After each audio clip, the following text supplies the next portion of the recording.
Alors, dans une question comme celle-là, d'abord, on parle de suicide. Alors, il faut savoir qu'on ne peut pas entendre cette question-là sans rien faire. Et puis, je comprends qu'à distance, à Toronto, vous ne pouvez pas faire grand-chose.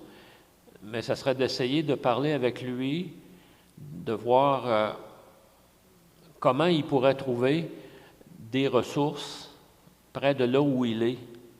Si le danger devenait trop, si la tentation devenait trop fréquente. Parce que dans le suicide, il vient à un moment donné où est-ce que la pensée de suicide devient comme une obsession.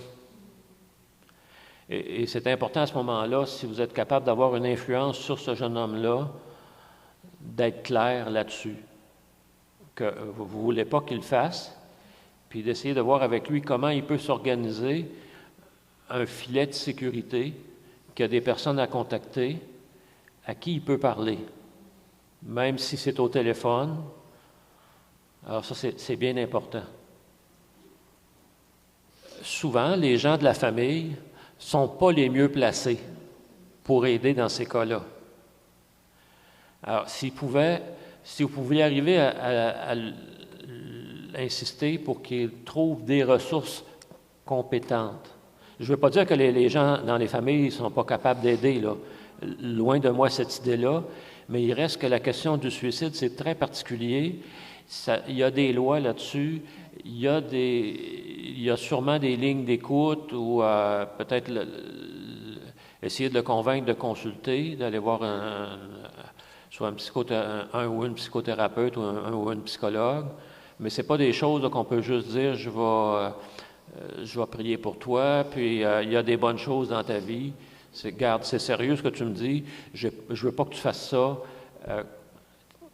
J'aimerais qu'on s'entende, que tu développes une manière de, si ça arrive, ben, qu'est-ce que tu vas faire? Comment tu vas t'organiser pour que justement que tu ne passes pas à l'acte? Je ne peux pas répondre beaucoup plus que ça, là. Sinon, si vous avez l'occasion qu'il vous écrit, de lui répondre, de lui demander d'expliquer davantage qu'est-ce qu'il vit, puis de vous montrer ouverte sans jugement, puis sans suggérer trop de réponses, à part que les réponses qu'on est tenu par la loi, là, et pas juste par la loi, mais aussi par la fraternité humaine, là. On ne peut pas accepter qu'un suicide, on ne peut pas dire qu'un suicide, c'est acceptable. Et ça, c'est important quand même. Parce que là, ça montre qu'on est sérieux, que ce n'est pas quelque chose qu'on veut qu'il se passe. Puis, des fois, c'est aussi bien que d'essayer de trouver quelque chose pour l'encourager. Parce que souvent, ils ont besoin d'entendre ils ont besoin de rencontrer quelqu'un qui va les accueillir dans leur découragement. Puis qui va permettre que le découragement se dise, que se nomme, que qu'est-ce qui est cherché là-dedans puisse arriver à la surface. Le fait qu'une personne soit très intelligente, c'est souvent plus difficile pour ces gens-là, parce que la limite de l'intelligence, c'est de s'enfermer elle-même dans son auto-raisonnement, ce qui fait que tu as un système qui peut devenir complètement fermé, et puis la personne, c'est pas par mauvaise volonté ou quoi que ce soit, mais elle n'est plus capable d'être connectée à ce qui se passe.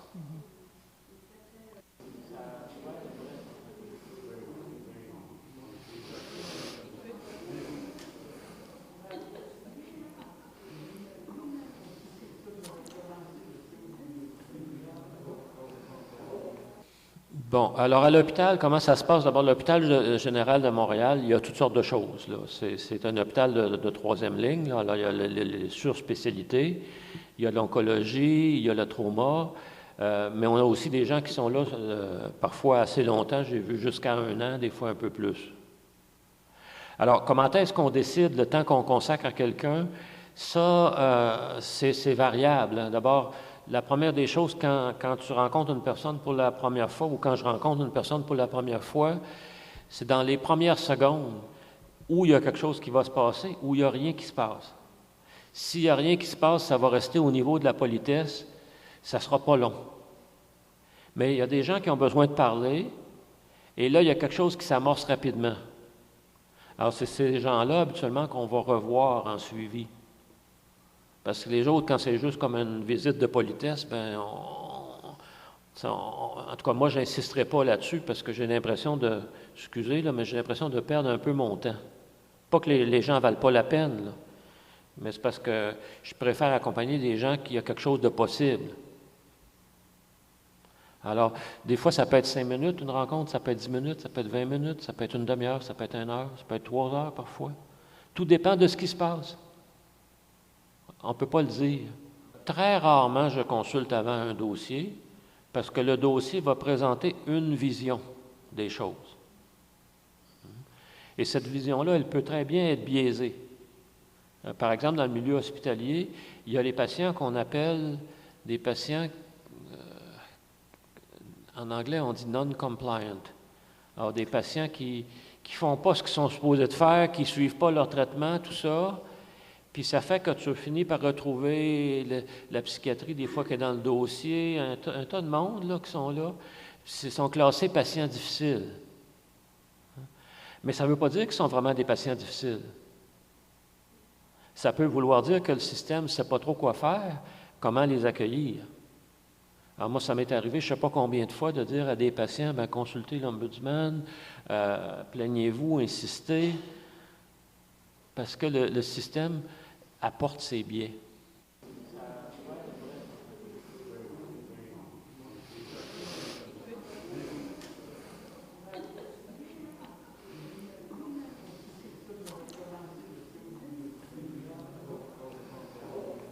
Alors, si j'étais au niveau d'une psychothérapie, ce que je ne suis pas, je garderais un dossier avec des notes de ce qui s'est passé pendant les entrevues. Comme je suis en soins spirituels, je ne prends pas de notes pendant l'entrevue. Je suis présent et à la fin de la rencontre, je suis tenu d'aller mettre une note au dossier. Mais je ne mets dans le dossier que ce qui peut être utile pour les autres membres de l'équipe soignante. Donc, je ne mets pas de détails. Je ne mets pas de thématique habituellement, à moins que la thématique ait un rapport. Je ne mets pas de détails et je me fie à ceci. C'est que lorsque je rencontre la personne à nouveau, je me souviendrai peut-être pas de ce qu'elle m'a déjà dit. C'est fort probable d'ailleurs parce que tantôt, quand on m'a demandé combien de personnes je pouvais avoir dans une semaine, je calcule environ une 50aine de visites dans une semaine. C'est sûr que je ne me rappelle pas de tout. Mais je me fie que, d'abord, la personne sait ce qui est important pour elle et que même si sur le coup, je ne m'en souviens pas, ça va me revenir. Et ça, c'est se faire confiance. J'ai appris ça avec le temps. C'est que ça ne m'appartient pas à moi, dans ma tête, de vouloir tout contrôler puis de garder une trace précise. Ce qui est important revient. Ça, je l'ai appris à Saint-Paul en formation. Puis j'avais tellement peur d'oublier les détails importants. J'ai une mémoire tellement poreuse, mais j'ai été obligé d'apprendre à me faire confiance, puis à faire confiance à la personne que je rencontre. Ce qui est important va se redire. Et parfois, je rencontre des gens, comme la semaine dernière, j'ai rencontré une dame pendant 1 heure et demie de temps. Je ne l'ai pas revue après, ça n'a pas donné. Je l'avais rencontrée il y a environ 3 ans avant, lorsque un de ses fils, son seul fils, a été hospitalisé et qui est décédé à l'hôpital. Elle s'en rappelait. Moi, je me rappelais de rien de tout ça. Mais c'était important pour elle, alors elle me l'a rappelé, et il y a de ces éléments-là qui me sont revenus, mais c'est des éléments qui font sens dans le contexte de ce qui se passe. Je ne sais pas si ça éclaire un petit peu. C'est vraiment, s'il y a quelque chose d'important, ça va revenir. On n'a pas à être inquiet, parce que l'inquiétude, c'est la pire chose dans une rencontre avec quelqu'un. C'est que je risque d'être pogné avec mon inquiétude et non pas en train de rencontrer la personne. Alors, c'est important de dire à l'inquiétude, ben regarde, là, toi, tu es mon inquiétude, là, des fois, je dis un petit sac ou n'importe quoi, regarde, je te mets là. Si j'ai besoin de toi pendant l'entrevue, je vais aller te chercher, tu n'es pas loin. Sinon, je te laisse là. Puis ça marche, ces petits trucs niaiseux-là. Je peux mettre mon inquiétude à côté.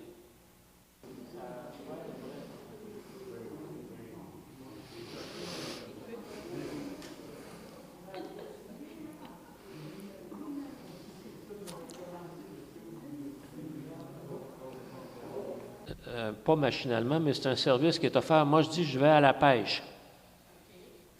Alors, c'est sûr que j'ai certaines unités dans l'hôpital. Moi, j'ai une unité d'orthopédie, chirurgie thoracique, c'est-à-dire cancer de l'estomac, de l'œsophage, poumon.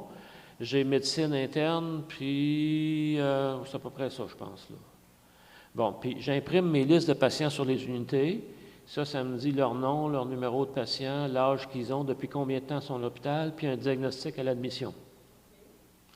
Et une fois que j'ai ça, je vais sur mes unités, je regarde sur le tableau d'affichage, parce qu'il y a toujours des changements entre la liste officielle et le tableau d'affichage.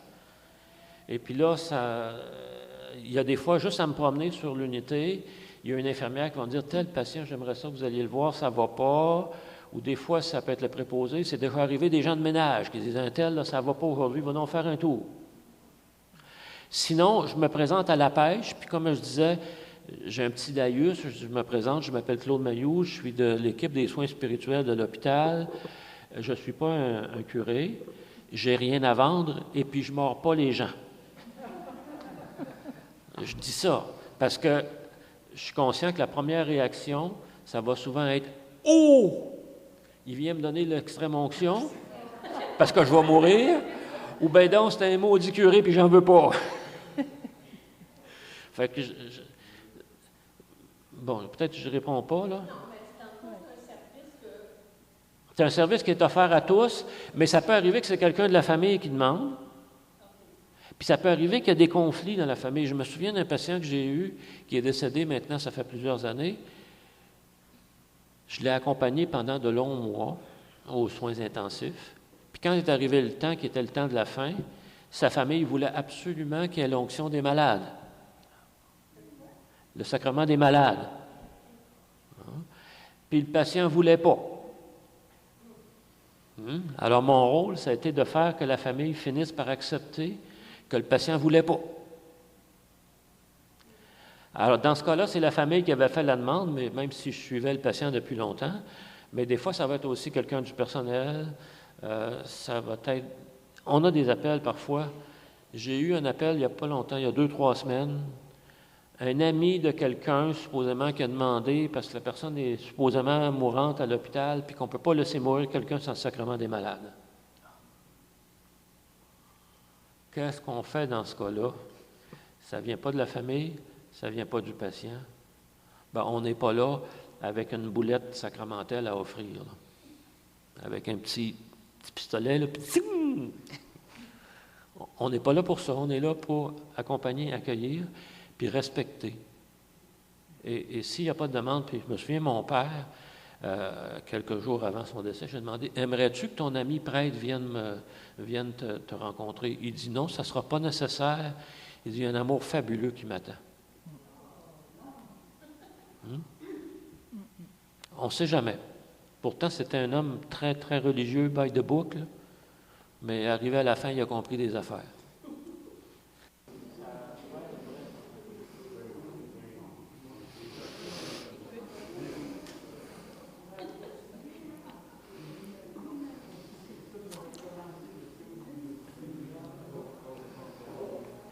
Non, c'est sûr qu'on ne va pas dans les territoires les uns des autres normalement, sauf qu'avec la COVID, hein, ça a chambranlé beaucoup les équipes.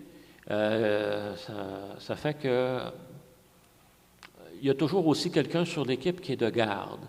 Ça veut dire que s'il y a une demande pendant qu'on est de garde, s'il y a une demande qui est faite, elle arrive à la personne qui est de garde et peu importe l'unité, on y va. Ce qui veut dire qu'après ça, si on fait un suivi, ben on va continuer la pêche sur la plate-bande d'un autre.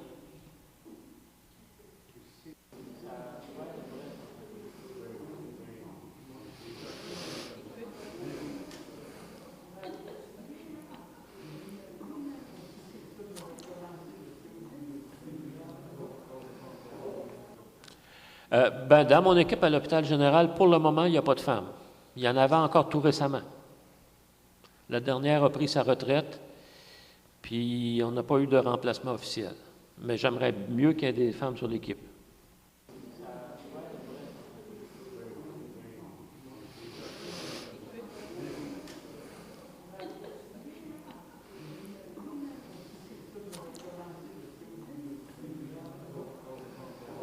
À l'hôpital général, on l'a eu un certain temps, mais on ne l'a plus.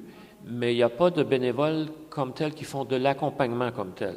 Il y a des bénévoles qui vont aller à l'unité de soins palliatifs, mais pour tenir compagnie, pour apporter un jeu, pour certaines activités précises. Chez nous, il n'y a pas de bénévoles accompagnateurs. Il y a eu autrefois des bénévoles qui donnaient la communion les dimanches, mais on n'a plus ça.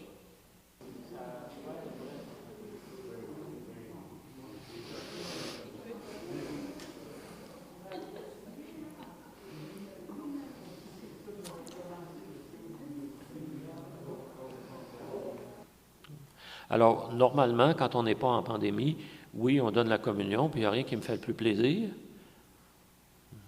Puis dans certains cas, ça me peine aussi. Dépendamment de si c'est plus comme ce qu'il me faut, puis ça s'arrête là, ou si ça fait vraiment comme partie de quelque chose de plus profond, comme une soif plus profonde. Mais je ne suis pas là pour juger, je suis là pour accueillir.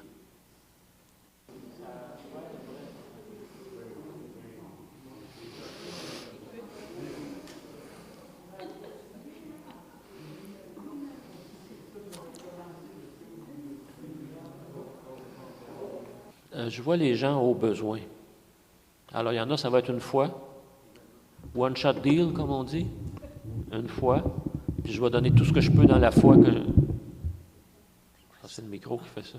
Non, c'est le micro de Monique. Oui, je suis comme un témoin de Jéhovah, je fais de porte en porte. Mieux accueilli. Là. Seulement que la dernière fois que j'ai vu une famille témoin de Jéhovah, c'est quand j'ai dit d'où je venais. « Ah, non, merci, je suis accompagné par notre ancien, on n'a pas besoin. »